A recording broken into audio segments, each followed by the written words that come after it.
खोपोलीच्या एकांत स्थानी पाताळगंगेच्या काठावर एका पर्णकुटीमध्ये स्वामी गगनगिरी महाराज निवास करू लागले. औदुंबराखाली पाताळगंगेच्या डोहात स्वामी तपश्चर्येस बसत. यावेळी त्या वृक्षावर वास करणारे पिशाच्च व अनिष्ट शक्ती स्वामींना अतिशय त्रास देत. स्वामींच्या तपसाधनेत अडथळा आणत.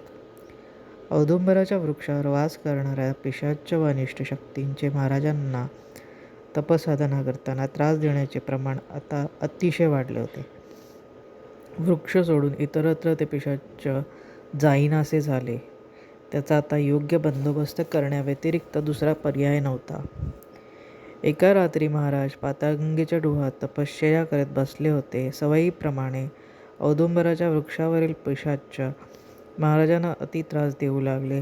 महाराजांनी मान वर करून वृक्षाकडे पाहिले. स्वामींच्या नेत्राग्नीने जिवंत उभा वृक्ष क्षणात जळून खाक झाला. दामले गुरुजी सकाळी जेव्हा दर्शनाकरिता आले तेव्हा त्यांनी पाहिले, काल रात्री ज्या ठिकाणी वृक्ष होता त्या ठिकाणी वृक्ष नसून केवळ राख पडलेली होती. दामले गुरुजींना हा प्रकार विचित्र वाटला व त्यांनी या प्रकाराची स्वामींकडे विचारणा केली. तेव्हा महाराज म्हणाले, त्या वृक्षावर अनिष्ट शक्ती राहत होत्या. त्या मला तपश्चर्येत अडथळा आणत होत्या. त्यांचे वसतिस्थानच मी नेत्राग्नीने जाळून टाकले व त्यांना इतरत्र घालवून दिले. जळालेल्या झाडाजवळ भाताच्या गंजी होत्या. त्यांना मात्र जरा देखील झळ लागली नव्हती.